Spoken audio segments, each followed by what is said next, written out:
औज़ुबिल्लाहिमिनश्शैतानिर्रजीम बिस्मिल्लाहिर्रहमानिर्रहीम। अस्सलाम वालेकुम स्टूडेंट्स। तो यार ये हमारी CS201 की GTP1 स्प्रिंग 2024 की इसके जो टोटल मार्क्स हैं वो हैं 10 हैं। और इसकी जो स्टार्टिंग डेट है मतलब आपकी जो ये GTP है वो 9 मई को ओपन हो जाएगी, तब जाके आप इसको सबमिट करवा सकते हैं।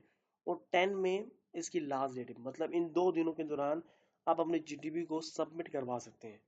ठीक है।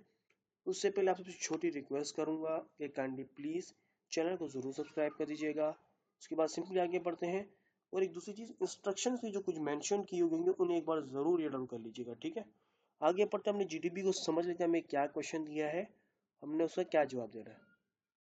तो ये आ गया हमारा सिंपली, ये पर GDP एक सीनियर दिया है हमारे को, उसे समझ लेते हैं हमसे क्या पूछा गया है।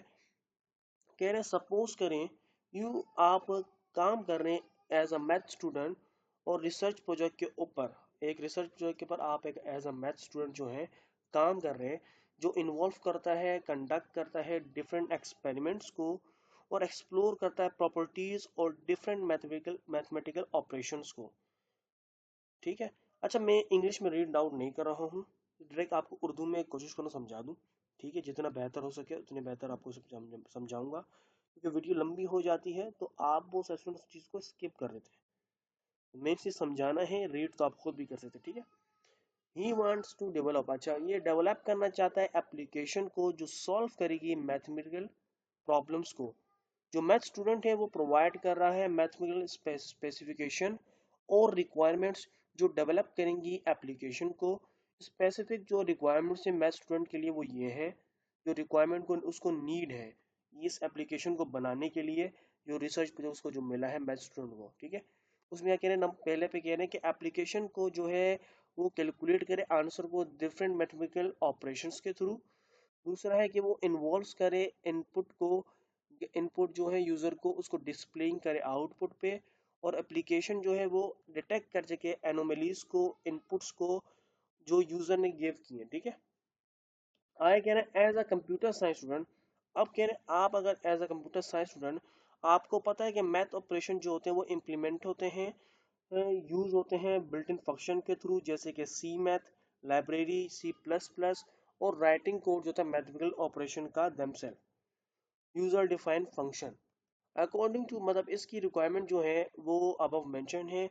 आपने डिसाइड करना है किस फंक्शन को यूज करते हुए आपने इस सिनेरियो के मुताबिक बिल्ट इन फंक्शन जो आपने प्रोजेक्ट बनाना है वो बिल्ट इन फंक्शन को यूज करना है या यूजर डिफाइंड फंक्शन को। सिंपली आप जो एप्लीकेशन बनाएंगे उसको बनाने के लिए आपको कहते हैं कि आपको क्या लगता है सिनियर जो पर दिया उसके मुताबिक कि आप कौन सा फंक्शन यूज करेंगे, बिल्ट इन फंक्शन को यूज करेंगे या यूजर डिफाइंड फंक्शन को। ये रहे आपने एक्सप्लेन करना है each and every requirement along with your choice, मतलब आपकी कोई भी चॉइस हो, इन दोनों में से कोई भी एक चॉइस हो उसको आपने एक्सप्लेन करना है उसकी हर रिक्वायरमेंट को।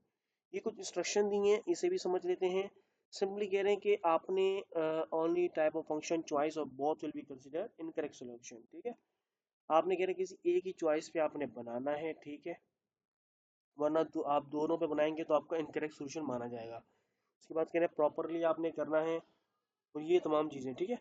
आगे बढ़ते हैं, सिंपली अपने सॉल्यूशन की तरफ बढ़ते हैं, टाइम वेस्ट नहीं करते। तो ये आ गया हमारा सॉल्यूशन। ठीक है। नॉर्मल सा है, बहुत ही इजी है। सिंपली मैंने कहा based on the requirements provided I will choose built in function as the most appropriate option for our scenario, here's why. मैंने कहा सिंपली मैं अपने सिनेरियो के मुताबिक मैं बिल्ट इन फंक्शन को जो है चूज करूंगा, और उसको मैंने क्यों चूज किया है मैं नीचे यार रीजन दे रहा हूँ। सबसे पहले है कैलकुलेटिंग आंसर।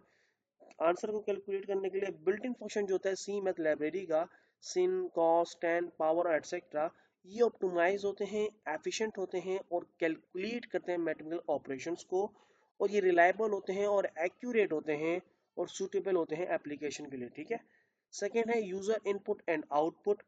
यूजर का इनपुट और आउटपुट के लिए देखिए बिल्ट इन फंक्शन जो होता है वो इजीली आ जाए, बिल्ट इन फंक्शन जो होता है वो इजीली हैंडल कर सकता है इनपुट और डिस्प्ले आउटपुट को।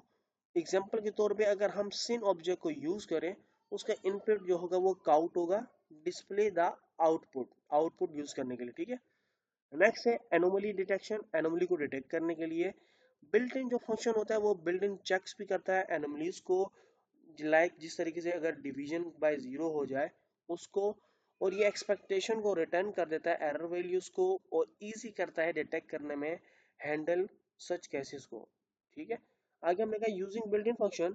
हमने अगर हम इस फंक्शन को यूज करते हैं ये हमें मोर एफिशिएंट प्रोवाइड्स करेगा, रिलायबल होगा, मेंटेन करेगा सॉल्यूशंस को और एप्लीकेशन को, और ये वेल टेस्टेड है, वाइडली यूज किया जाता है, रिड्यूस किया जाता है लाइक्लीहुड को और एरर और बग्स को।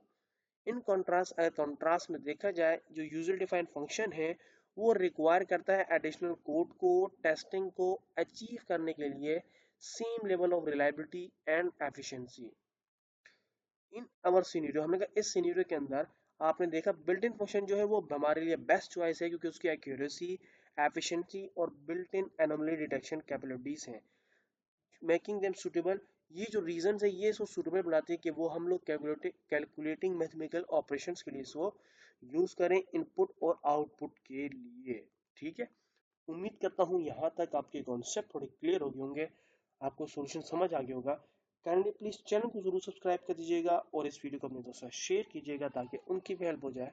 Till then, thanks for watching.